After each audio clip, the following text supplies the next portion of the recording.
Hello, hello. Good morning, good afternoon, good evening, whatever time of day you are listening in today. Welcome back to Mostly Accurate. I am your host, as always, Monica, and today we are switching things up. We are kind of going to do like a mini episode, I'm going to say, just because I'm short for time and I don't really know. Maybe it won't be a mini episode. I don't really know. It could just be a regular size episode, but it's basically just going to be one true crime documentary focused. It's going to be good. It's going to be good. Trigger warning, this story that I'm going to discuss is very, very dark. So, after we get through our intro here, I just want to let you guys know that it is some deep, heavy, disturbing stuff that we're going to be discussing. So, just trigger warning for anybody. But this morning, before I get into that, I just want to start off on a lighter note, just because you're in for a ride. So yeah, this morning is really busy, really scrambled, really busy. I am getting ready to pack the baby up. He is going to stay the night for the first time away from home ever. Ever. He's going to be, a year old in 2 days. And this is the first time he's actually staying the night somewhere other than home and somewhere other than with mom and dad. So he's going to his grandma's house. I did not time this well at all. Like, at all. I still need to pack food, diapers. I asked Chat GPT to just like make me a list of stuff because I feel like I'm going to forget everything. And I'm super panicked and I'm super worried and I don't know why because it's like my mom. You know what I mean? Like he's going to be totally fine and there's a crib there and everything. And I don't know. It's just my baby and he's going to be spending the night somewhere else. And I don't know. It scares me a little, but it's okay. He's going to be fine. I know he's going to be fine and I'll get over it. Jameson and I are getting ready to go to a wedding today. So, yeah, we're kind of on a major time crunch. Like, baby fell asleep about 20 minutes ago. We just have so much to do. He's actually getting his hair cut right now. And I don't know, we're just really last minute people. So this is the chaos of our lives and it's totally fine. It'll work out. But yeah, so that is the morning. Lot going on, but it's going to be a great day. It is gorgeous outside. Another heat wave coming through. It's going to be, I think, 82, Alexa told me this morning. So that's wild. I mean, we're basically in October and it's in the 80s. So what are you going to do? But good for the happy couple because it is a gorgeous day and I'm so excited. But yeah, let's talk about what we're talking about today. Not all true crime stories are about strangers in the dark. Sometimes it's about, the one person that you thought you could trust. And in December 2018, Ashley Young went missing after reconnecting with an old friend. This is exactly what happened. Days later, her dismembered body was found in the basement of a Grand Rapids, Michigan duplex. And the trail led right back to somebody that she thought was a safe person. All right, true crime friends, buckle up because today's story is rough, like investigation discovery rough, which is actually where this documentary aired. We're not talking about a quirky Florida man stealing gators. We're talking about a woman named Ashley Young who trusted the wrong person and it cost her everything. This case has betrayal, cover ups, neighbors playing Nancy Drew, a dad who should have known better, and yeah, a lot of disturbing facts. So let's get into this. All right, let me just start at the beginning, I guess. Meet Ashley Young. She is a 31-year-old girl from Kalamazoo, Michigan. The reason actually that I have chosen this documentary, which you can watch on, I believe it's streaming right now on Hulu, HBO Max, anywhere where you can watch investigation discovery shows. The title of the show is called Can't Find Her, and it's within the series Body in the Basement. That just says a lot for right now. But yes, so Ashley is from Kalamazoo, Michigan, which is in West Michigan. I am from West Michigan as well. So this story I remember seeing it in the news. I remember it playing out like it was just like the most wild thing. And it like totally freaked me out because where this happened, like I had been to the pub, like the last place that she was seen before. And it's just like, I don't know. It was just very like it hit really close to home. West Michigan it's big. West Michigan is big. So basically, this girl, Ashley, she is from Kalamazoo. And then the story takes place actually in Grand Rapids, which is not very far of a drive. It's like 35 minutes. I'm from Kazoo to Grand Rapids. So I just want to plan that out for you guys so you can just understand if you're not from West Michigan. So, yeah, Ashley is on her way to Grand Rapids because she is going to meet up with an old friend. And our story starts the day after she is missing. So on Thursday, November 29th, 2018, Ashley's mom is calling her cell phone because she was supposed to meet up with Ashley. They were supposed to go apartment hunting, they were going to go shopping, just hang out, mother-daughter kind of day. And Ashley is just not answering her call, which is really weird because Ashley always answers her calls. It's her mom. Ashley and her mom are really close. So, her mom just starts to worry, like, this is so weird. Like, we had plans this day. Like, what's going on? She was supposed to drive up from Kalamazoo also just to meet her daughter and do all this planning. And the day prior, her daughter had called and left her mom a voicemail saying, "Hey, I'm actually driving right now. I can't talk. I'll let you know when I get to my destination," which she never did. So why was Ashley going to Grand Rapids? Like what's going on there? She was going to meet a man named Jared Chance. The weeks prior, so Ashley had been dating her boyfriend, Moody. They were really close. I believe it said they were dating for 6 years and the relationship was rocky. Okay. Like he wasn't from this country, so his visa was expiring and he was supposed to move back. Ashley was just kind of like, figuring out where she was in this relationship. Was it going to work out long distance, or is she just kind of like thinking it's time to move on from her boyfriend Moody? Which she did because in the documentary, we talked to one of Ashley's friends who, short time prior to her going to Grand Rapids, went to Detroit with her friend and they went to go see a concert and they had a ton of fun. And Ashley opened up about how her relationship with Moody it was failing. And she had reconnected with this old friend that she met originally in 2009. And he had asked her to come visit him. So Ashley was like super excited about this. She hadn't seen this person in a really long time. Actually, I think the last time she had seen him was in 2013 because this friend, Jared Chance, they had a falling out. So Ashley was staying with her other friend's cousin who also lives in Grand Rapids. And Jared at that time had broken in to the apartment where she was staying at and stolen some things. Jared was on drugs. He was on alcohol. He had alcohol probation. He was a mess. Okay. He was struggling with a lot. And Ashley and Jared at that point severed their relationship and they stopped talking. But, fast forward 2018, 5 years later, Jared says he's sober, he really wants to reconnect with Ashley.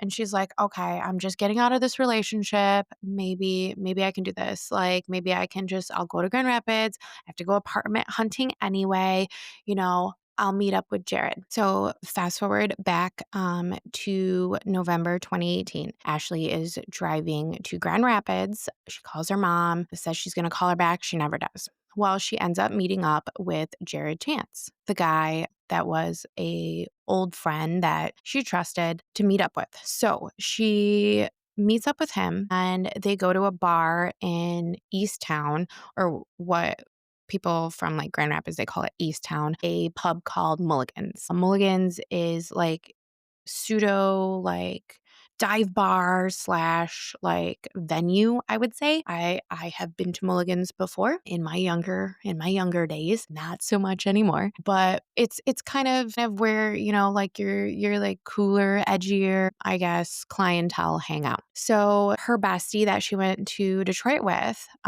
she gets a call from Ashley at 1:30 in the morning from Mulligan's. She says she's having such a good time. She's with Jared and some friends. They're inside, they're sitting at a booth, and you can clearly see her on the camera footage. Like, she's happy, she's fine. She's, like in the corner, like on the phone, like kicking her leg and stuff, just chatting away with her bestie. And this is the last time that anybody sees Ashley Young. So now let's fast forward to the next day. Ashley's mom is calling her. She can't get a hold of her. So what she actually ends up doing is, she panics right away because she knows Ashley always calls her back right away. And this is super weird. She's supposed to meet up with her to go apartment hunting, all this. Like, it's just not like Ashley not to respond. So she posts on Facebook like, hey, Ashley is missing.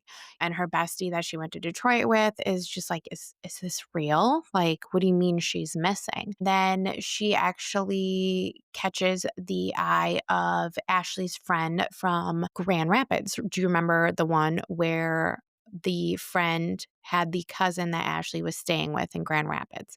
So Ashley's friend from Grand Rapids, like, sees this Facebook post, like, also, is this real? Well, then she comes to find out she's with Jared, and Jared was besties with her cousin. She's actually relieved because she's like, okay, Ashley's with Jared. Everything's going to be fine. He's a childhood friend. His parents are good people. His dad is actually a police officer. So she's like, don't worry, let me call Jared. Let me see where they are. I'll figure this out. So she calls Jared, no answer. And she's leaving voicemails like, dude, where are you? Like, Ashley's mom is freaking out. So she ends up giving Ashley's mom the phone number. Her mom starts calling around. She calls Jared and she's like, where's Ashley? Like, he actually answers at this point. So this is the next day after, he was with her at the pub. So then he's like, yeah, I went out with Ashley, but she's not with me. She's at Demetrius's house. And Ashley's mom's like, who's Demetrius? Like, who are you also, basically? And then she's like, give me Demetrius's phone number. And he's like, yeah, sure. Like, you'll definitely find her there. So Jared gives Ashley's mom his phone number. So she calls over there and he is like, I have no idea what you're talking about. Like, Ashley is not here. I haven't seen her at all. What's going on? Just oblivious to the situation. Like, he's super confused at what's going on. And that's really a red flag. If someone you're hanging out with goes missing and you're passing the buck to a mystery third person, you're lying. You're hiding something. Or both, but at this point, Ashley's mom is just frantic. Like, she's like, where is my daughter? Like, what is going on? So she actually does what any amazing mom would do. And she gets in her car with her partner and drives to Grand Rapids from Kalamazoo. And, she goes straight to GRPD, Grand Rapids Police Department, and she says, my daughter's missing. And at this point, it seemed to me like, from what I got from the documentary, they didn't really take it too seriously. Ashley is 31 years old. She is an adult. And second, she's a resident of Kalamazoo. So GRPD is like, go back to Kalamazoo. You need to report it with Kalamazoo. Huge whole mess. Okay. So, they just kind of feel like they were brushed off. So let's fast forward. Because Ashley's mom is on a mission, and within the next 4 hours her daughter's body is going to be found. But 4 hours prior to her body being found, Jared and his police officer dad go to the police station. They go downtown. They go to the GRPD headquarters downtown, and he's like, hey, I was the last person with Ashley. Like, do I need an attorney? Like, my dad's here. He thinks I might need an attorney, and I guess the department was like, "It's Sunday. We don't got anybody around. Like, what happened? Like, what's going on?" And at this point, like, I'm a little fuzzy at like if her parents like did report it with Kalamazoo County and it just hasn't made its way to Grand Rapids. I have no idea. But I mean, that sounds responsible, right?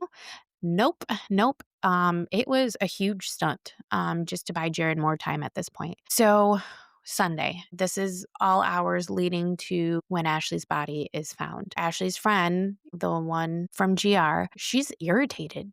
She's irritated at this point. She's like, "Where is Jared? Like, why can't I find him?" So she goes to Jared's house and she's like, "Where the fuck are you? Like, what's going on?" She is furious. She starts like snooping because Jared's not there because I don't know, he's with his dad having lunch or something at this point. And she notices like a trash can outside. And on top of the trash can, there's like work boots. And she's like, that is super weird. So she's smart though. So she grabs her phone and she starts recording.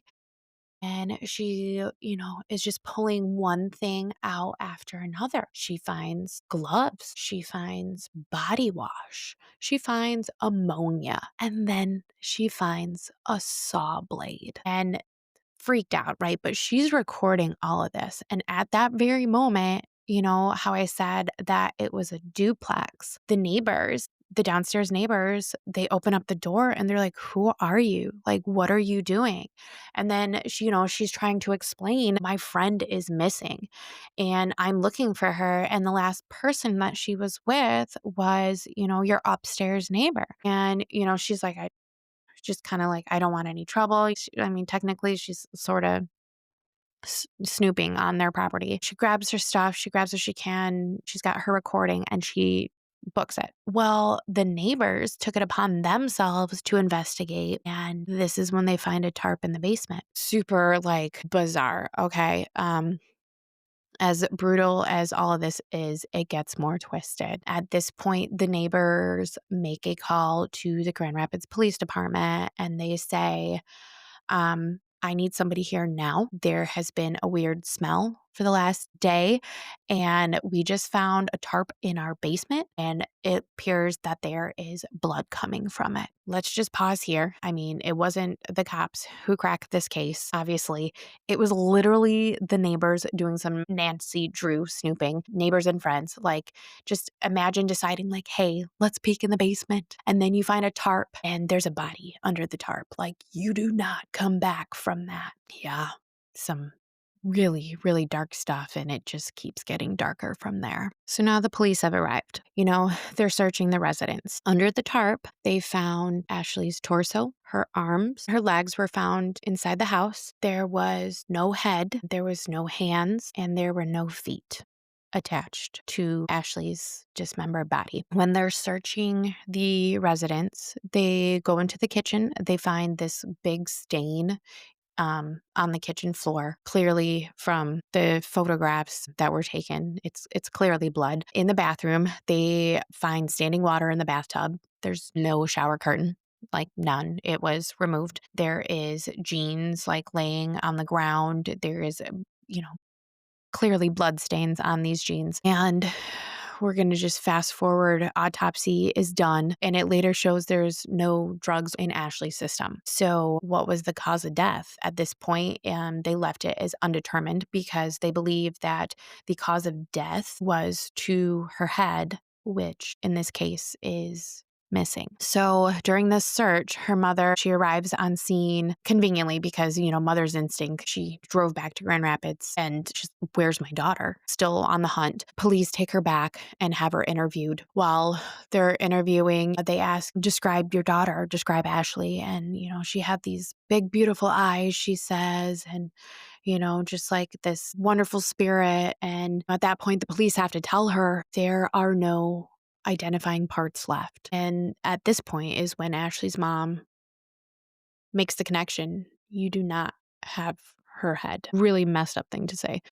But, the only way that they can confirm that this body that they found is by DNA. So, I mean, there's no hands, there's no fingerprints, There's not a lot of identifying parts left to identify Ashley. So Christine, Ashley's mom, does a DNA test, to which later they find out that sure enough, like the DNA matches that it is Ashley that they found. So this is the part, I don't know, this is the part that really stuck with me. Like Ashley's mom describing her daughter and just like the big, beautiful eyes and just being told that those weren't there anymore. You know what I mean? Like just like no parent should ever have to face that. Never. It's just oof, that's tough. Like this story is just really sad and just the pain. I just can't imagine the pain that her mom felt in this moment. Police kept digging, okay? Like they keep digging. They realized that phone records for Jared were pinging at his parents' house at the time of when they thought the murder had happened or dismemberment was happening. Jared's dad, again, former police officer, is interviewed and he just makes some really weird comments during the interview. Like he says like, man, I'm glad I'm not working this case. And, the interviewer is kind of like, that's just like a weird thing to say because like, why would you say that? And he's like, yeah, it's just going to be a really tough case.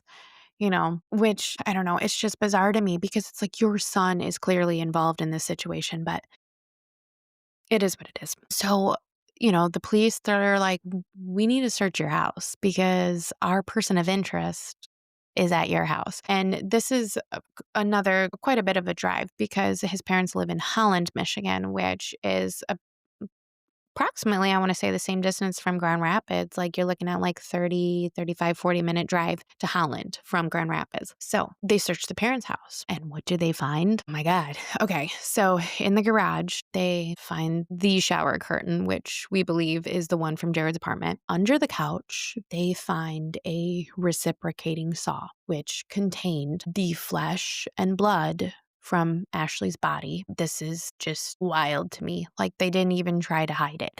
They literally put a bloody saw that still contained human remains on it under the family couch, just in the living room. It wasn't in a bag, nothing. It was just right under the couch. They were just watching TV with that under their couch, which at that point, that was enough evidence for the prosecutor's office to issue criminal charges against them. They are brought in. The parents are brought in. Barbara, the mom, Barbara Chance, is questioned and they're like, what happened? Like, what's going on? Tell us your version of events. Barbara's like, okay, well, my son called me. He was crying. He was on the phone. He's like, Mom, I lost my job. I want to kill myself. And he's like, you need to come over. You need to just come over here. And as any parent would do when their child is suffering, they get in their car and they go drive to pick Jared up, basically at this point. And weirdly, he's like, I got some stuff I need to put in the car, boxes.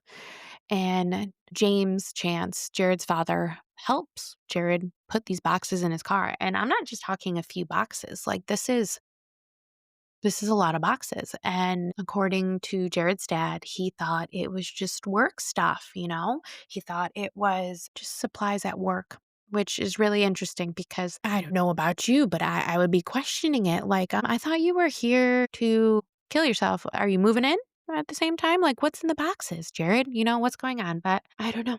They don't. They don't question it, which is just bizarre to me. And, both of his parents admit that they helped move these boxes from his residence, but they drove all the way to Holland, Michigan with bloody boxes full of body parts. And they claim they had no idea, none whatsoever, what that were. Wouldn't there be a smell? Wouldn't you? I, whatever. I just don't get it. I just don't get it. But that's me using a rational person's brain. So anyway, Barbara, she says the next morning, Jared is sobbing. He says, there was an accident. Okay. First he's saying we were drunk. We were playing with this gun and then Ashley had it and it went off in her face. And then, he's claiming he's like, "Well, more happened. I panicked but I didn't kill her, but I did dismember her." Like, you panicked, like, mhm. Again, rational brain cannot I just can't rationalize why this happened. Like, this is where the case goes from murder to full-blown family cover-up. Like, imagine Thanksgiving after this. Pass the potatoes. Also, thanks for, like, helping me hide a torso. Oh my god, I can't with this one. It's just I don't know. This family is either like the world's worst liars or like the world's worst parents. Like, sir, you were a police officer. You didn't notice the dismemberment starter kit in your own garage? Like, you can't just play off like you didn't know what was in those boxes overnight. Like, the whole situation is too bizarre to just be like, I had no idea. I didn't know that there was body parts. Like, are you are you kidding me? So, fast forwarding to the trial and sentencing. They arrested Jared. He was convicted of second-degree murder, mutilation, tampering with evidence, and he received a minimum of 100 years. So he's in jail for the rest of his life, rightly so. His dad, James Chance, was sentenced to 1 month in jail and probation for being an accessory. That's all. That's it. Barbara Chance, his mom, was sentenced to 45 days in jail and also probation. Not quite sure why mom got 15 days longer than dad in this situation, but again, who am I to know how our criminal system works? I guess. I don't know. Ashley's mom had to identify her daughter through DNA since there was no identifying parts, and this is the outcome of all this. Like, Jared gets a century behind bars, but his parents, who literally helped hide the evidence, basically get the length of a bad vacation. Ashley's mom lost her daughter. She had to sit through that trial and hear all the details, that no parent should ever have to hear. And, Barbara just has to sit out one Thanksgiving that year. Is that justice served? I guess I don't know. This one's tough because it's like you say you would do anything for your kids, but was that the right thing to do? Was it right to help hide all the evidence? Like, absolutely not. Barbara admits that Jared supposedly told her that he just drove around and found random trash cans to put the remaining parts into. And it's just sad. It's very sad because Ashley's mom just wants to bring her baby home. Yeah, this one was just tough. In closing, Ashley Young was a 31-year-old, vibrant young lady trying to move forward in life. She thought she was reconnecting with an old friend who had changed. He was sober, and she thought it was somebody that she could trust. Instead, Jared Chance took advantage of that trust in the very worst possible way. The real tragedy here isn't just murder. It's the ripple effect. It's the friends who are now traumatized. It's the neighbors who are now scared and I'm assuming traumatized for the rest of their lives. Basements. It's a mother who was forced to identify her child through DNA because there was nothing left. And parents who chose to protect their son's secrets, instead of doing the right thing. Ashley, she deserves so much better. And this case is a reminder that sometimes the most dangerous people really aren't strangers in the shadows. They're the ones who smile and tell you they've changed and ask you to trust them. This case, pointed out so quickly how trust can just turn into tragedy. And Ashley deserved better. And sometimes, true crime reminds us that the scariest monsters aren't hiding in the shadows. They're the ones just in your cell phone, a text message away. So thank you for sticking with me through this. It was a tough one. And I hope you guys stay safe. Don't ignore red flags. Maybe don't go basement hunting. This one was just tough. But if you enjoyed hearing something different, I guess enjoyed isn't the right word to use. If you thought that switching it up and doing a true crime episode was something that you'd like to hear more of, please let me know because I'm just here to figure out what you guys want to hear. And if you're enjoying mysteries and true crime hunting and all that stuff, just let me know. We can keep it up. And as always, we got to laugh through the chaos and embrace the mess. You can follow me on YouTube at Mostly Accurate Podcast, Instagram at Mostly Accurate Podcast, Spotify, Apple, Pocket Casts, Castbox. I don't know, all of them, all of the streaming places. You'll find me there. Please follow, like, subscribe, leave a comment. Let's get a conversation going. Thanks so much again for listening, guys. I will see you all next week. Love you. Bye.